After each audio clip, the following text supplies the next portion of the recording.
you doing, ladies and gentlemen? Ron Walls here with Ballin' Down South Sports Network. And I can tell you, thank you for letting me tune in today with another interview. Today on the interview, we got one of the most winningest JUCO coaches in women basketball here on with us today. I can tell you he's a 5-time Coach of the Year. He's took several teams to the Elite Eight at least 5 times. I can tell you, and let you introduce you to Northwest Florida women's head coach, Coach Bart Walker. How you doing today, Coach? I'm doing great, Ryan. Thanks for having me on. I appreciate your time. Yes, sir. I can tell you it's good to have you guys on here. How's the weather down there in Florida? Sunny and 80, baby. It looks good here today. Sunny and 80. Coach, I've been looking at your resume all night, and I'm like, wow, this coach has done so much. And I can just say, starting for when you were in school, you were at JUCO and got your degree, and then you went on to college. Talk a little bit about yourself a little bit before you got into coaching. Well, I mean, I've kind of got a little bit of a different background. I got a degree in accounting, and I was a volunteer assistant at the men's JC level for 7 years while I was working full time as a federal tax auditor.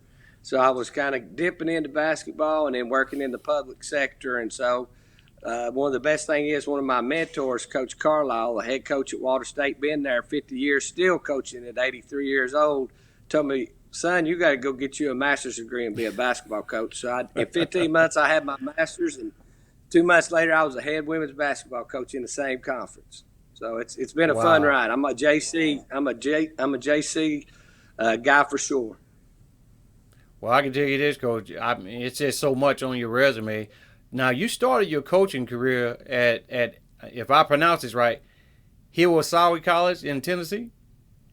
It's Hiwassee College. Hiwassee College, about 60 miles outside of Knoxville. It was in the Tennessee Junior College Athletic Conference. Yes, sir. Now, how was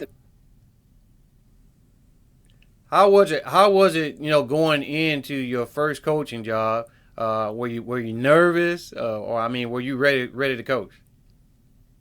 Well, I felt like I had a good background and been in it for a little while, but I had been on the men's side all those 7 years. I had never coached women's basketball, but I just wanted to be a head coach and prove to somebody. So I got the job on July the 23rd, and they had one player on the whole team, and we started school a month later. So I went on a 36-hour road trip and signed 9 kids. And needless to say, that first year we were 6-20, and I was like, "Man, what have I gotten myself into?" But you got to start somewhere. And reluctantly, the next year we were 21-6. So, but we got some really good players. So it would if you get tired of getting your rear end beat. So I know I had to go get some players. Yes, sir. Now when you were there, were there any championships or anything like that, or that didn't happen till you went over to Chattanooga State and stuff of that nature? No, we actually won 2 regional titles there, and back then to get in the junior college tournament, you had to actually win the region. There was only 16 qualifiers back then. And the last 2 years I was at Hiwassee, I coached the men's team, the women's team, and the golf team for 2 years. So my men's team got beat in the regional semifinals right before my women ended up winning it. So we won 2 regional titles and I had 2 Elite Eight appearances there before I went to Chattanooga State. Well, now you was at Chattanooga State for about 4 years. Talk a little bit about that. How was that experience at Chattanooga? It was good. It was the same conference. Again, Chattanooga is about 60 miles from where Hiwassee was. As a state school, it was a public school. Hiwassee was a private Methodist college. It was a great experience. Chattanooga was a great city.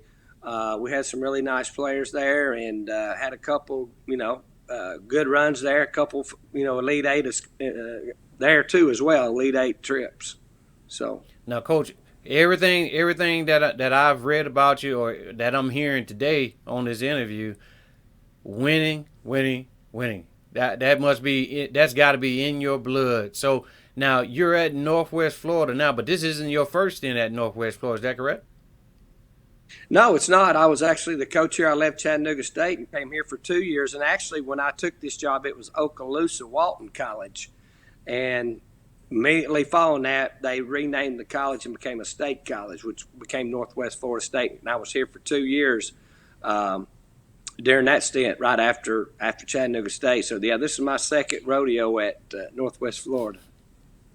Now, being there at Northwest, how many regional semifinal appearances and stuff of that nature you guys have there, combined with your first time you was there up until like right about now? Well, we've had 3 out of the 5 years we've been in the state tournament. In the state of Florida, you can only 8 teams get to go out of 18 to the state regional tournament. So we've been there 3 times. We were runner up last year, and then this year we won the region. So we've had a pretty successful run here as well in a very demanding region. Now you did about 4 seasons at Tennessee Tech where you guys won a conference title there. Talk a little bit about that. Well, that was a great experience for me. I had to set myself a goal that I wanted to be a Division I assistant coach, within 10 years after becoming a head coach. And that on that 10th, I was invited to come to Tennessee Tech to move back from where I'm from. I'm originally from Knoxville, Tennessee, to work for a Hall of Famer, Jim Davis, who was a coach at Clemson for 20-something years, won a JUCO title at Roane State, and he came out of retirement. Now he asked me to come up there and work for him. So I learned a lot of basketball from him, especially on the defensive side of the ball. I learned a lot of stuff that we use now. I learned from Jim Davis while I was at Tennessee Tech. Now this past season, you guys went 27-4 overall, 9-3 in the conference. You guys was ranked number 1 in the Panhandle Conference. How were you guys able to accomplish that? And I know the pandemic kind of slowed everything down, but how were you guys able to get that number 1 ranking in the Panhandle? Well, we luck but we had really nice players. We had a lot of transfers that came in, this year. But I think the big thing for our team this past year was the chemistry and the gel they had. We didn't have anybody that was worried about numbers and all that kind of stuff. We just did it by team, and that's kind of been our philosophy. Every year we go into it that, yeah, we might have a couple All-Americans, but they need some help, and we run a very open offense where we let a lot of people play. And so it works out that, it takes a lot of animosity out of the game for us. Now, that, we play through team. Now you got two of your players, two of your bigs that have left your program and moved on. Peoples and Simbri, if I'm pronouncing that correctly. Talk about those two players. Yeah, both of those are D1 transfer. Fatu she's a Los Angeles kid that played at University of Washington her freshman year, and they had a little coaching transition, so she decided to go JUCO to get re-recruited. And then Raven was a Division I transfer from North Carolina A&T. We ended up being an All-American this year, and now she's at St. John's. So, a lot of people take different paths to go through the JUCO system. Some of them come out of high school, have a great issue, and then you get D1 transfers that maybe at a smaller D1 or needing another chance to go get re-recruited. So we have them here from different ways, different paths. Now, Coach, with the pandemic and stuff, it's got the sports world pretty much on lockdown, and slowly but surely everything's trying to open back up. How have you been able to keep in contact with the players you got coming back from your roster from last season, and with some of the new guys, ladies that are coming in? Well, obviously, a lot of our stuff is done through cell phone and Zoom and that kind of stuff. We try to communicate with the girls at least once a week, and we've got some summer school stuff going on that obviously they'll be registered online. But we're hoping here in the next 2 to 3 weeks, we typically don't bring our players in till the latter part of June. So with the NCAA, declaring this June 1, June 30th open voluntary workout period, that we can actually get our players in here and begin our process, because we, basically at the JUCO level, you're going to recycle every year. So you Right. got a lot to teach and the way we do things and our conditioning and just how the stuff that we do to, build the foundation of our team. We do a lot of that in the summer. But we're staying in contact with them. I think a lot of them are hungry to get here and get, they've all been, in the lockdown as well. So I think they're excited to get out and start working on their game as well. Now I know I see you got some new young ladies coming in. Definitely three particular players. One all the way from Melbourne, Australia. One out of the Memphis, Tennessee area, and one is out of the New York area. Talk about those three players: Brown, Poor, and Cornfield. Those are our last three that we've signed so far, and they're obviously going to be very instrumental in what we do. They're going to have to come in as freshmen and play. They're all extremely athletic. They got a little toughness to them, and they all come from successful winning programs. I think that's another piece that if you get some kids that go play at one, there's some little bit of competitiveness in them that when you're playing in the Panhandle, you got to have some of that drive to win. And I'm really excited about those young ladies that we've signed that so far out of the high school ranks. Now you also I see you got a 6'2" forward out of Missouri State transfer in Kiara Mosely. Talk a little bit about what she's going to be able to contribute, to your program. Well, I think she's very versatile young lady. 6'2", left-handed, can shoot the ball from the three. She could put it on the floor. She's been taught defense even at the high school level. She won a couple state championships as well.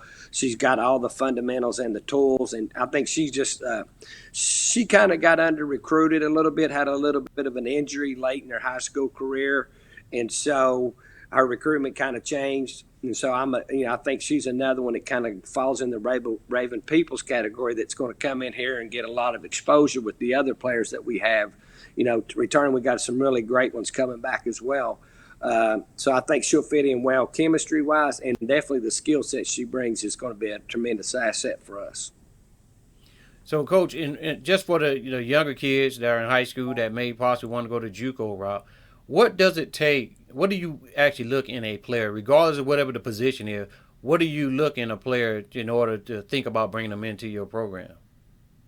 Well, first and foremost, for me, I'm an old school basketball coach, and the first thing I watch is coachability and how hard they play. I think the effort part, if they've got the effort, we can teach them the fundamentals. They've already got some skills, or we wouldn't be recruiting them. So I think the most important thing is the ability to be coached and want to be a sponge and learn how to play the basketball, because we really work on the fundamentals of the game to learn how to play the game of basketball, not just run up and down and shoot quick and all that. We try to teach them the really solid parts of basketball.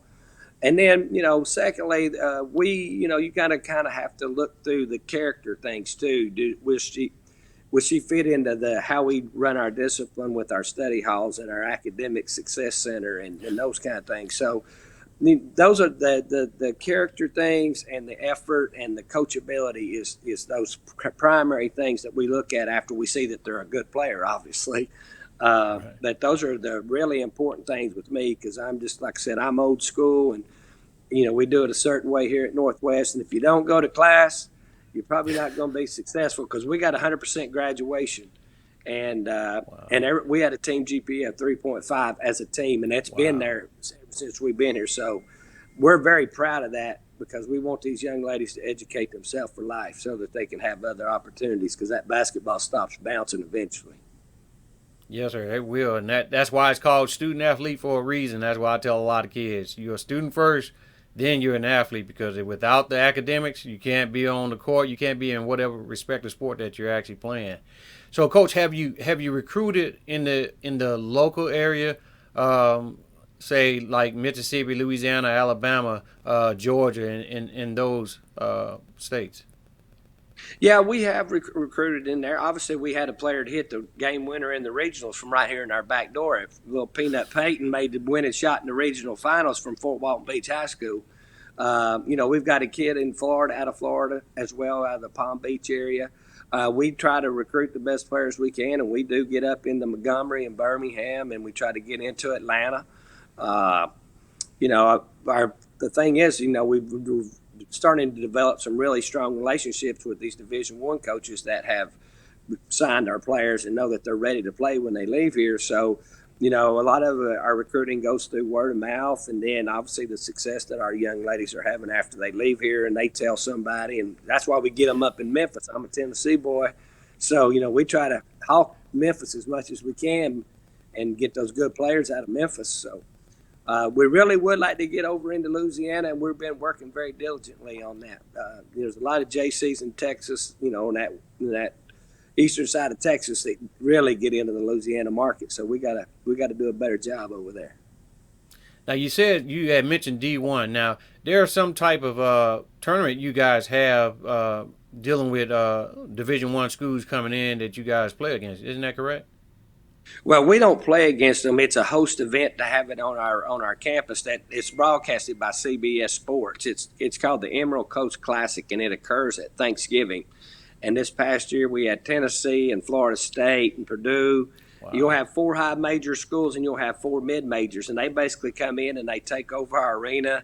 And they couldn't sell another ticket. It was sold out for the whole thing. 2 days of Thanksgiving. Wow. It was capacity. They had to turn away people. So it's a huge event.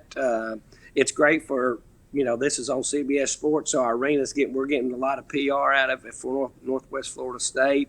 But it's a great event too. It's really quality men's basketball, and we have other kind of events like that. We have a high school event here through Adidas Youth for Christmas, which is a really special tournament. They call it the Super 16, I think, or something like that. Lonzo Ball's just hadn't played in it 2 years ago, so it was a huge, crazy thing after Christmas as well. So we have a beautiful place to play, and obviously people like to come to Florida. So it's a win-win. We get free PR, and people are on our campus. So that's a great product. Well, this upcoming season, probably for the next 5 years, the Sun Belt Conference tournament for men's and women's basketball is going to be there in Pensacola, Florida. So that's close by you guys. So that's big. You're going to have all those Division I mid majors coming in. I'm very sure you guys will probably get an opportunity to go over there and talk to some of those coaches. I had the chance to put Alabama State new head coach, basketball coach Mo Williams. I had South Alabama coach on. Okay. It's good. It's good to have those relationships like that, and we definitely thank you for coming on the network, Coach, talking about your program. Got to get down there and see you guys whenever you guys are able to start back up and play basketball. But I'm looking forward to see what you guys are going to do this season. Well, Ron, I really appreciate your time and the things that you're doing for basketball and young people. That's very important to me, is that we help these young people find a way to, better themselves. And I hope everybody stays safe out there and have a blessed day. All right, Coach. Thanks for coming on the network. Yes, sir. Thank you, Ron.